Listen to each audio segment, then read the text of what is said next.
Welcome to Extension Connection on Super Talk 1270.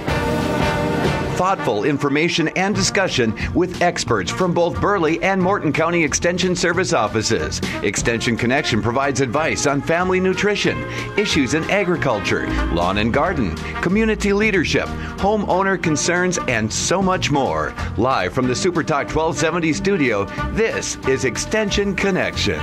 Good morning and welcome to the Extension Connection. We have the Morton County Extension staff here today, and just to let our listeners know is that we are pre-taping this program prior to July 15th, and so we are not live in the studio today, but we have Renee Tokash, agent in training, Carla Mickle, 4-H youth agent, and Vanessa Hoynes, family and consumer science, and yours truly, Jackie Buckley, Morton County Extension agent. And I'll be giving you some latest ag updates with my report. And Carla, I'll turn it over to you to see what are you going to talk about, Carla? I have some information on National 4-H Congress and National 4-H Conference, and the deadlines for those for youth, older youth, to apply are coming up here really quick on August 1st. And then I have some information on some of the events that we talked about when we were here the last time, just some further information on some of the great events that you can take in for 4-H at the North Dakota State Fair. Okay, how about you, Renee? What do you have for us today? I will be talking about how July is National Ice Cream Month. Oh, that sounds delicious. Yes. And Vanessa? Well, I'm as people are thinking about taking a bite of ice cream, I'm thinking about taking how to stop us from having somebody take a bite out of us, meaning those darn mosquitoes. Okay, so do you want to start? I sure can. Okay. I sure can. I think we've all been, while we're out there trying to have nice picnics or barbecues, we've probably all been noticing the infestation of mosquitoes this year and wondering about ways that we can hopefully protect ourselves. And so I have some do's and don'ts with mosquito repellents. We're going to talk about some of the products that are out there and how to choose what's best for your family. And so starting out with some of the do's. First of all, just like everything else, we would say always read and understand and follow the label directions. First of all, make sure that you're using the product the way that it was intended. And it's important to apply the repellent to exposed clothing and skin so that you can help deter it. Actually, it's the vapor that helps to deter the mosquitoes. And so you want to make sure that you put it on places that are exposed. For your face, always apply the repellent to your hands first and then apply it to your face. And then always supervise the application on children. And we'll talk a little bit in a little bit here about the ages of children and what you should be looking at for use with them. And then after returning indoors, it's also important to wash the treated skin and clothes with soap and water. And then store those repellents safely out of the reach of children because they are poisonous. They can be an issue for kids if they get a hold of them when you're not watching. So make sure you have them put away somewhere. Now, some of the don'ts. Don't apply repellent to children younger than 2 months. No repellent at all should be coming in contact with those little ones. Avoid applying repellent to children's hands because children often put their hands in their mouths or in their eyes. And so that will cause some issues also. Never apply repellents to open cuts or irritated skin, and never use repellents around any food. So if we're out at a picnic, we need to step away from where the food is in order to apply our repellent. Avoid breathing repellents when spraying, and I think that's, asking kids to hold their breath or to not try and spray it so that it comes in contact with their face if you can at any time. And then do not use repellents on animals such as pets unless the label clearly states that it can be used on animals. And part of that is also because, just like we talked about with the do's, when we put it on our skin and our clothing, those kinds of things, after we go inside, we wash it off. And so, of course, with our pets and animals, we're probably not going to be washing them daily if we would be using the repellent on them. So keep that in mind. And then don't use products that combine insect repellents with sunscreen. And I don't know that there are a lot of these out there, but if you're tempted to buy them, I would steer away from that. What they find is that the sunscreens need to be reapplied more frequently the repellents really don't need to be reapplied. So there's one issue. And then also the insect repellents, for example, DEET, which we'll talk about in a minute here, can reduce the sun protection factor, or the SPF, by 1/3. And so it's kind of a double whammy. You're not getting the same amount of protection that you think you are. And so probably buying those products separately is a good idea. So now when you go to the store and you see all the different options, there are pumps and there are aerosols and there are liquids and creams and lotions and sticks and all these different things, different ways that you can buy and get insect repellents.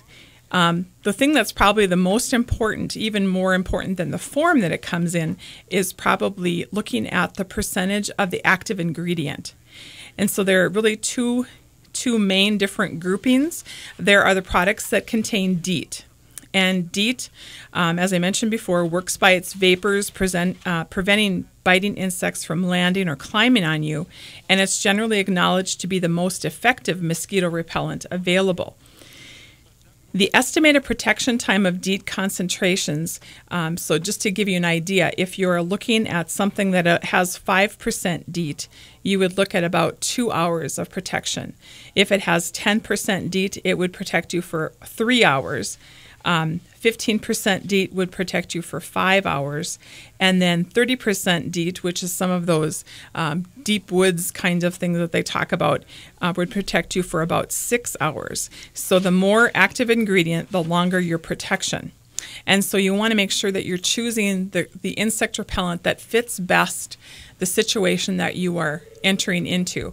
If you're just going to be out in the garden for an hour, and you're that it's going to be a very short time, then maybe you don't need to use as high a percentage. If you are going to be outside for an extended period of time, you probably want to have those higher numbers, the 15 to 30%.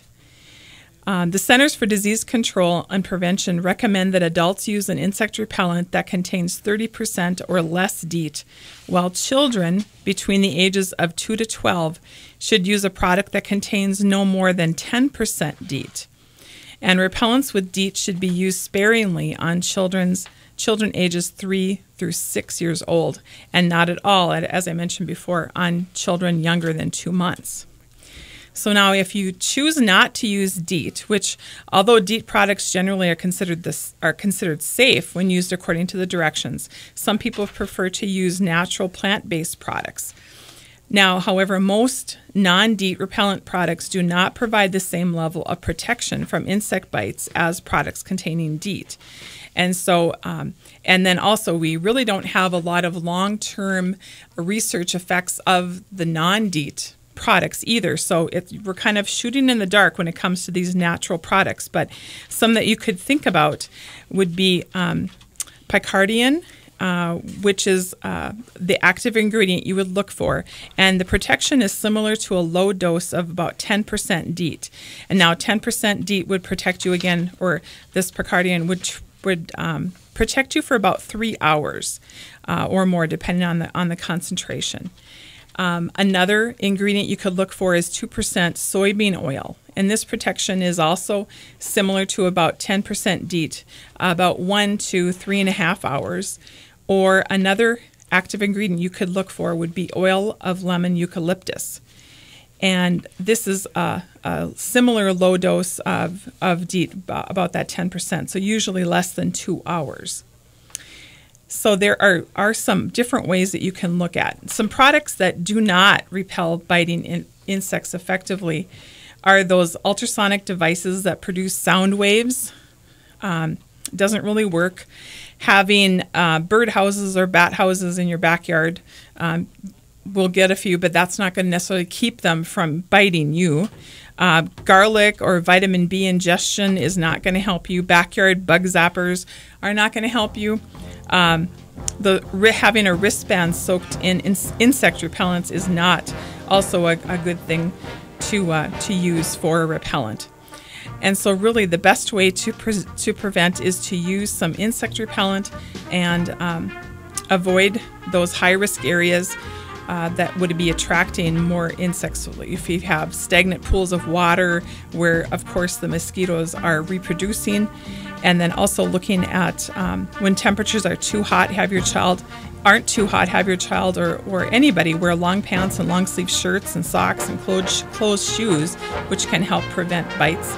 Also use insect netting over strollers or playpens if they are, again, in that age group where you don't want to use repellent. And then avoid using perfumes and those kinds of things. And then, of course, stay indoors during those high active times like dusk and dawn.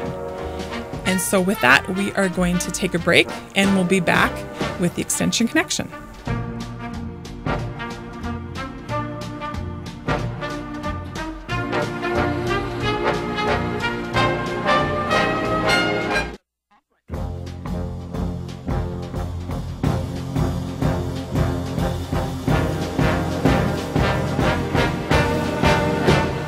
Welcome back to the Extension Connection. Oh, I'm going to get that out here. And I'm going to turn it over to Carla. And as always, I'm sure she has lots of 4-H things to talk about. Yep. We highlighted here last week 2 weeks ago, when we were here for radio, some of the great events going on 4-H related at the North Dakota State Fair. And I just thought what a great opportunity it would be to provide everyone with some explanations of a couple of those contests that are coming up. Just because when you hear clothing review, maybe a lot of our listeners don't necessarily know what that is. So the clothing review for the North Dakota State 4-H contest is going to be held Monday, July 20th at the North Dakota State Fair Center. The State 4-H clothing review contest includes entries for buy and show, sew and show, and decorate your duds. And when you talk buy and show, that's actually items that 4-Hers go out and purchase. They learn to make wise decisions when it comes to being a good consumer. How can they use this outfit? What are they going to spend on it? How much per use will they, break it down to like a $1 every time they wear it, or 50 cents, or different things. And some youth actually choose to go to the secondhand store and get an item and purchase it and maybe jazz it up with a necklace or a different accessory. And that is the point of the buy and show. I think, Vanessa, did you have something? Oh, no, I was just going to say, okay. Yeah, Yep. Rummage sales are good places to go. Really good. Yeah, and to get that price per wear down. Yep. The sew and show is just that. It is sewing an item, perhaps an accessory or an item of clothing, and then showing that off to a judge and being able to discuss how you put together your project, why you chose maybe the pattern that you used, and really highlighting your sewing techniques. Those items, actually, the judge has the opportunity to go through before the contest and take a look at your sewing and your seamstress and how well you did with your seams and your zippers and your buttons and everything. And then the last one on the State 4-H Clothing Review Contest is Decorate Your Duds, and that is just like it says, decorating up your duds, showing some bling, maybe putting some stones on a pair of jeans or tie-dyeing shirts. We've had bling that's been sewn on the back of jackets. There's all kinds of different things that you can do to decorate your duds. And really, when you highlight these items, the purpose of the State 4-H Clothing Review is to help youth build self-confidence and poise, make and model a garment that is needed in the wardrobe, and share knowledge and skill learned through the 4-H constructed clothing review participation with others. They do have an opportunity to participate in a fashion show, which is always really fun. They strut their stuff on the little catwalk that we have and have a good time. And then they're recognized for their efforts through either an Award of Excellence or a participation ribbon at the North Dakota State Fair. So and our listeners might be interested to know that we do have boys who take part in the clothing review in actually all of those categories. Mm-hmm. We actually had a couple here from Morton County that participated, and they like to take their T-shirts and jazz them up with different either decals or emblems or sewing on. And so it's definitely not just for girls, just like Vanessa said. So a great opportunity. Again, that's July 20th. If you're interested in the fashion show, I believe it starts at 3 o'clock in the afternoon. It's usually later in the day. And then they have awards right after the fashion show. We talked about the state consumer choices contest. And a little bit about that is every day you make decisions. It might be what you're going to eat, what you're going to wear, or what to buy. And Consumer Choices teaches you how to make decisions based on information that you've learned and studied and on facts that you've collected. It can also help you learn to defend your decisions. The 4-H Consumer Choices contest can help you practice making decisions by matching your knowledge, skills, and abilities against those of others. You will learn to rank articles or products over others based on standards and quality. And everybody is given a scenario and then different objects or products really to choose from, and based on the scenario they need to make the best decision, whether it fits into their budget, if it's the right color they're looking for, does it have as many zippers as you need, or pockets in a pair of jeans. It could be anything. It could even be food. Is it more nutritious than the other? So a lot of different things that you need to look at for Consumer Choices. Really is a thought process, thinking. Yeah. And this year, some of the things they're judging they're looking at headphones and all the different earbuds and all the different qualities and technical things that you're looking for in purchasing a headphone. And then they're also looking at jeans, which of course a great portion of a young person's spending money perhaps is spent on clothes, and so looking at jeans that will last and will be what they're wanting for the price that they want to pay.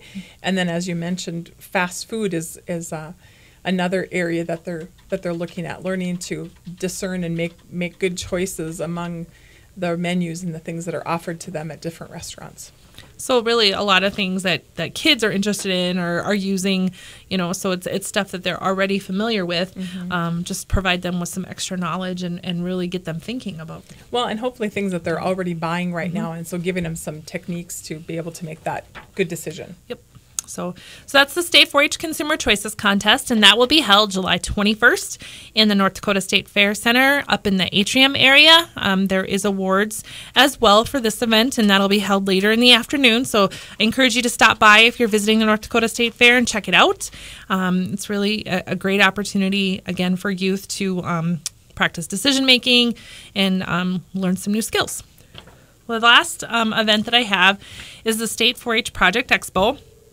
The Project Expo, there's a lot of different things you can do for this. It's really a way for a 4-H'er to capture the attention of their audience, bring them in, and then educate them on a topic that they maybe have taken a project in the past or are currently enrolled in, and that they can really provide information and inform their audience. They have the opportunity to set up a display.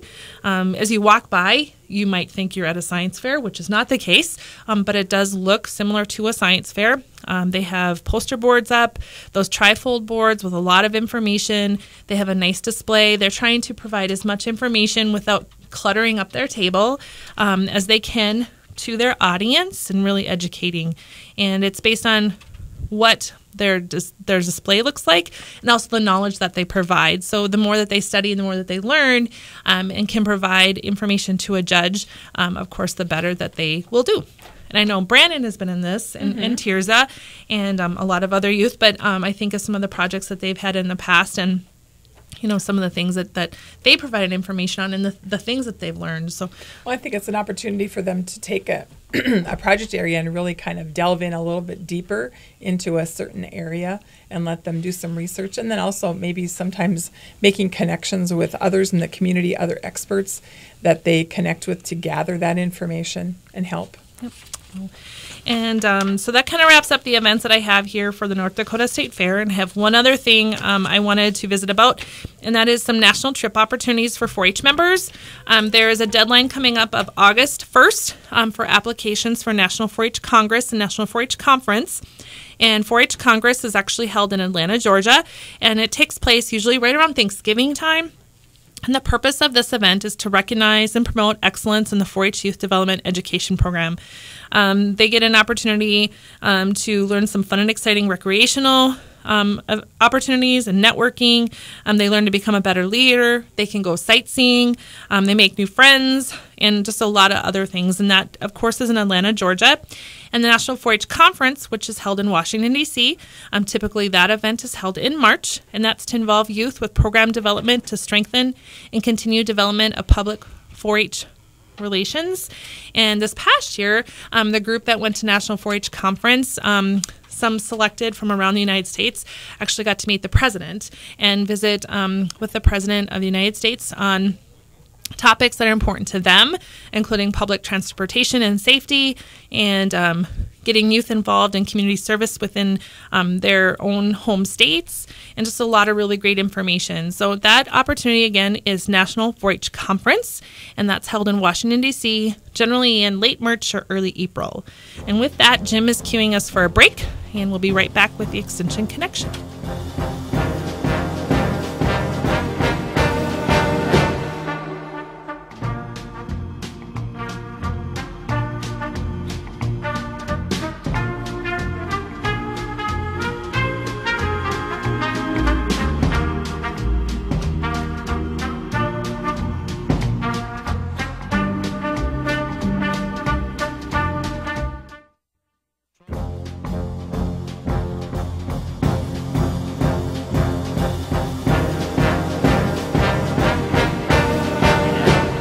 Welcome back to the Extension Connection, and now we're going to talk about something yummy and delicious. And cool. And cool, yes.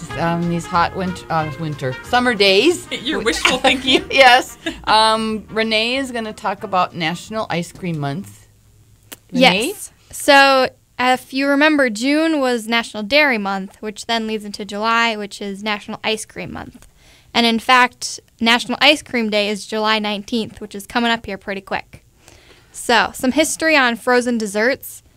They have been popular since someone created a snow cone-like dessert in the 2nd century BC. In ancient Rome, snow from the mountains was flavored with fruit and juice, which is kind of where we get snow cones from. Some historians trace a dessert similar to modern-day ice cream to 16th century Europe, and that recipe had evolved from the one that Marco Polo brought to Italy after trips to the Far East. In the 17th century, cream ice, as it was called, was regularly served at the table of Charles I. And according to the International Dairy Foods Association, about 1.6 billion gallons of frozen dairy products are produced annually in the United States, and 90% of U.S. households enjoy these frozen desserts. Regular ice cream is the largest category, which makes up about 60% of the market, followed by reduced fat and non-fat ice cream, frozen yogurt, and then other frozen desserts. And despite all the flavors that are available, vanilla still tops the list, and it is then followed by chocolate, strawberry, and chocolate chip. So, to be labeled ice cream, a food must have 10% milk fat by weight, and a gallon must weigh at least 4.5 pounds. Premium ice cream usually contains more than 12% milk fat, so as a result it is higher in calories and fat. The higher fat results in a richer taste, but this product is usually more expensive. Ice cream labeled frozen custard or French ice cream must have 10% milk fat and 1.4% egg yolk solids by weight. Sherbets are lower in fat with 1 or 2% milk fat required. Most types of sherbet have a higher sweetener content and weigh about 6 pounds per gallon. And then gelato is a frozen dessert with more milk than creams and sweeteners, egg yolks, and flavorings. So you can lighten the calories in your desserts if you pay attention to your food package labels. For example, you may see light, reduced, or low fat on the ice cream or other frozen desserts. And according to the Food and Drug Administration, a reduced fat ice cream has 25% less total fat than the average product. Light ice cream will have 33% fewer calories, and low-fat ice cream will have no more than 3 grams of fat per half cup serving. And finally, non-fat ice cream will have less than 0.5 grams of total fat per serving. So if you kind of want to watch your calories or watch your fat content, that is one way to do it. And if you're ready to celebrate National Ice Cream Month with a refreshing, creamy, frozen treat, there are some steps you can take to ensure your ice cream stays at its best.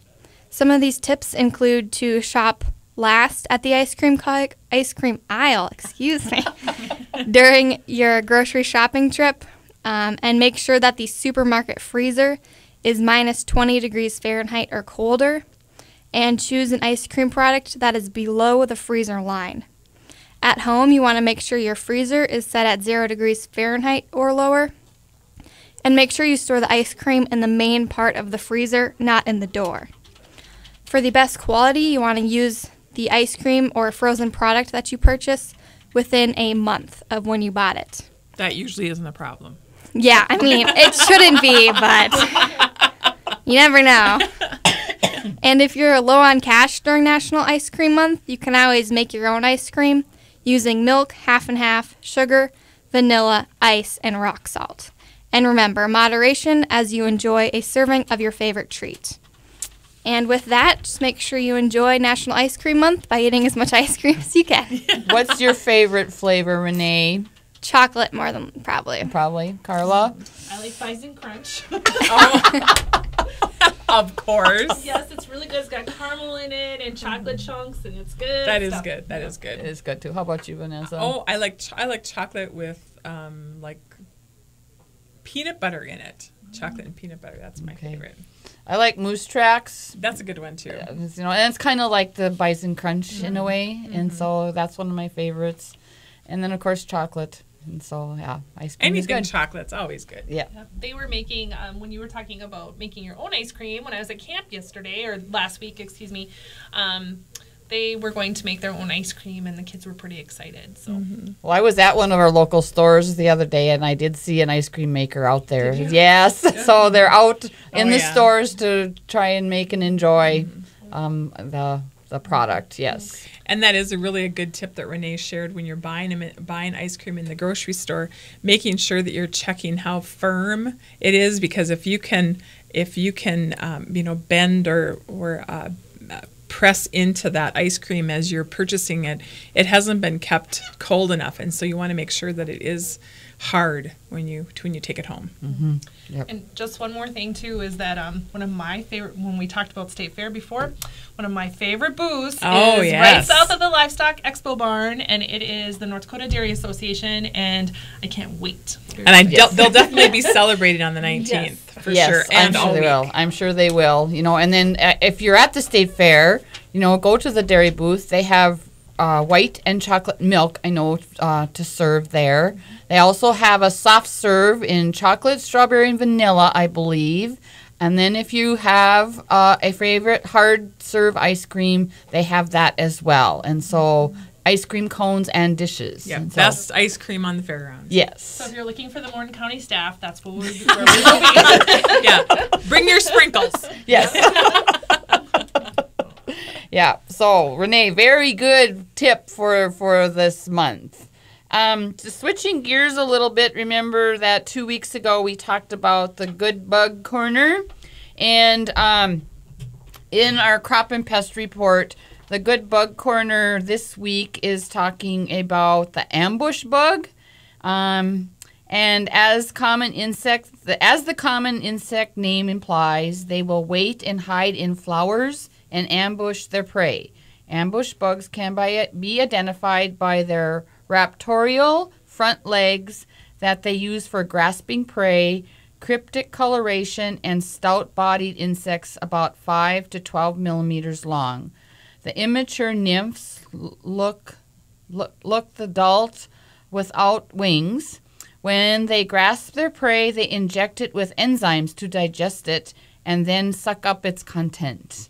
Ooh, kind of squeamy talking about here. They feed on any insects found in flowers, such as honeybees, bumblebees, wasps, butterflies, and flies, which, they're eating some things that we kind of like to have around our flowers, like the honeybees and wasps, and the bumblebees, which are really good pollinators. And so, they are a good bug, but they do kill some of our beneficial insects that we like. Just like everything else, they're not good all the time. Right. And I had a call this morning, actually, about a gentleman called about his ash trees with aphids, and so there must be a few aphids out there infesting some of our trees, and so be careful and watch for those. The first sign or symptom that you usually see when you see aphids is that you have this sticky substance on your windshield if you're parked below the tree,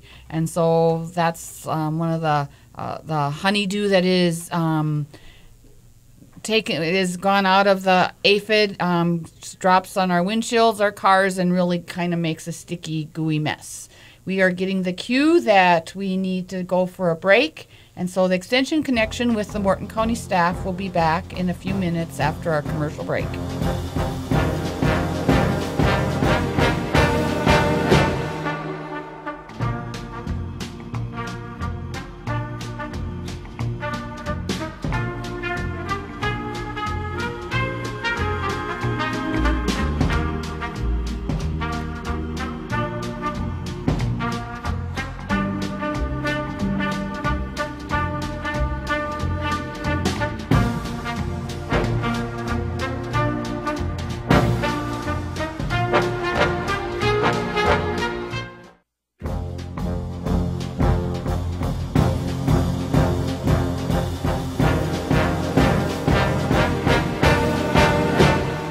Back to the Extension Connection, and once again, as we stated at the beginning of the program, that we are taping the program. I would just like to remind everybody that tomorrow, July 16th, is the Friends and Neighbors Day, and that'll be held at the ARS station, Area 4, Northern Great Plains Research Station, south of Mandan on Highway 6.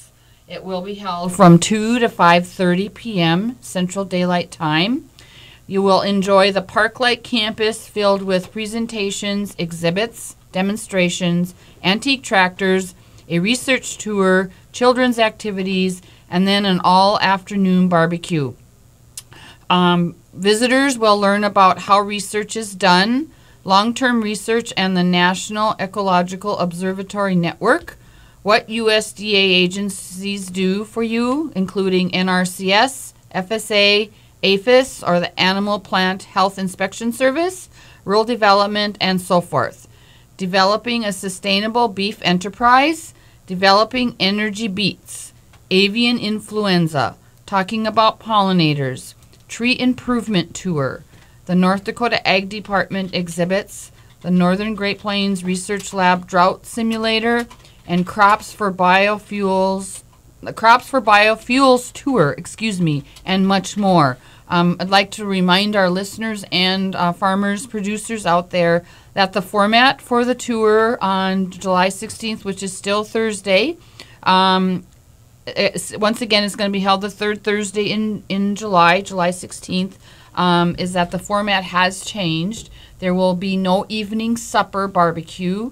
They are just going to have, it's going to be from 2 to 5:30 p.m., and then they're going to be serving, I believe, sandwiches or barbecue, hamburgers, and hot dogs all afternoon. And so there will be no supper. And so I just would like to remind our listeners of that event that's going to take place tomorrow, July 16th, from 2 to 5:30 p.m. at the Northern Great Plains Research Lab, across the river south of Mandan on Highway 6.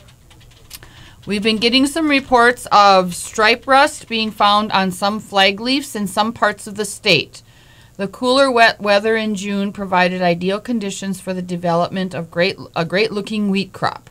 However, these same conditions also promoted the development of stripe rust. During the past 10 days, there have been several reports of stripe rust lesions on flag leaves of spring wheat in the eastern half of the state. Luckily, we have not found it yet in the western half. Several questions have been asked on how to manage this disease, and so some of those questions are: what fungicides are effective on stripe rust?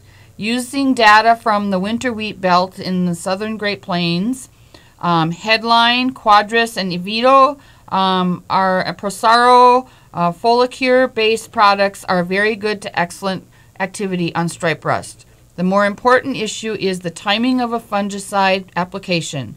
Fungicides that were applied with a herbicide will help protect the leaves available at the time of the application. But as the wheat crop has matured, newer leaves, especially the flag leaf, developed are still vulnerable to subsequent infection events because the flag leaf actually was not emerged maybe when you made your first application of a fungicide. I sprayed for scab and now I'm seeing stripe rust lesion on the flag leaf.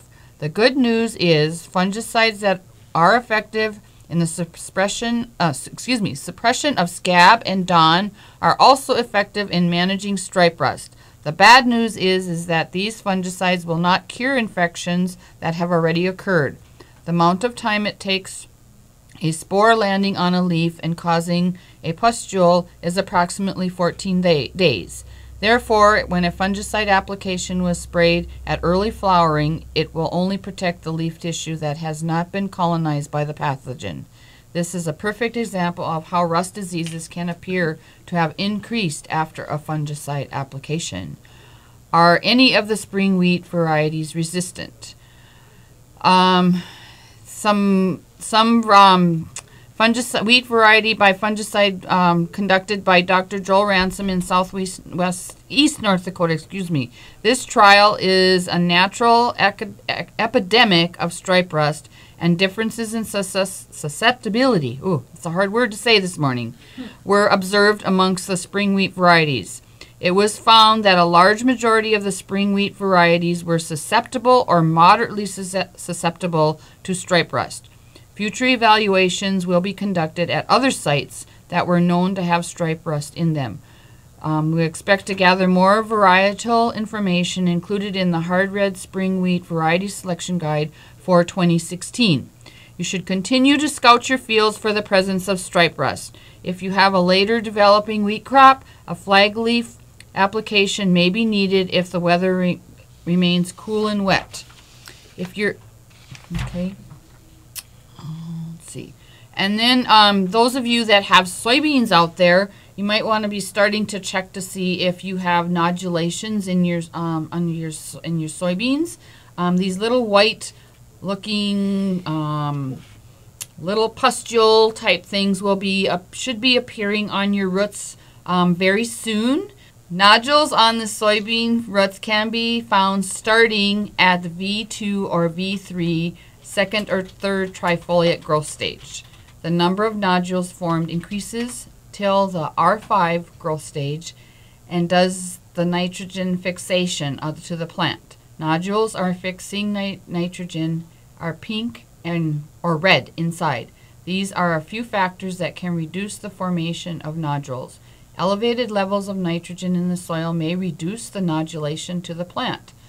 Very wet conditions early in the season or extremely dry conditions may lead to smaller number and size of the nodules. The presence of fungi causing root disease or iron deficiency chlorosis may also negatively affect nodulation in soybeans.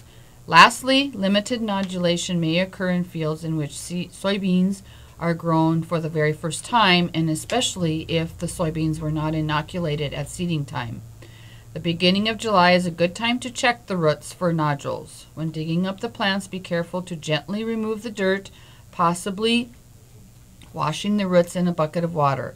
In fields with no previous soybean history, with low nodule numbers, and if the plants show a pale green color, a nitrogen rescue treatment may need to be considered. When nitrogen deficiency symptoms are beginning to appear, nitrogen should be applied. If soil nitrate levels were high at planting time, then nodulation may be due to high nitrogen level in the soil, and the crop should be able to utilize nitrogen from the soil. And so a trial was conducted in Wells County by the Carrington Research Extension Center to measure crop response with residue post-applied nitrogen treatments to soybean, showing visibly yellow and with no detectable nodules grown in low nitrogen soil, and in a field with no prior history of soybean production. Nitrogen treatments included untreated check, Broadcast urea 4600 at 50 and 100 pounds per acre. Soil applied at the R3 growth stage. About 85 hundredths of rainfall was occurred 8 days after urea application. Yield with 100 pound per acre nitrogen yield is significantly more than the control. With good nodulation, there is no reason to apply additional nitrogen. And so we're getting the signal that we are coming to the end of our program. We will be back with the Extension Connection in 2 weeks. And at that time, we'll be going over for sure the schedule for the Morton County Fair, which is getting very close. It's fair time. Yep, it is. Not only county fairs going on, state fair, and then the Morton County Fair as well. And so we'll close with today's Extension Connection from the Morton County staff.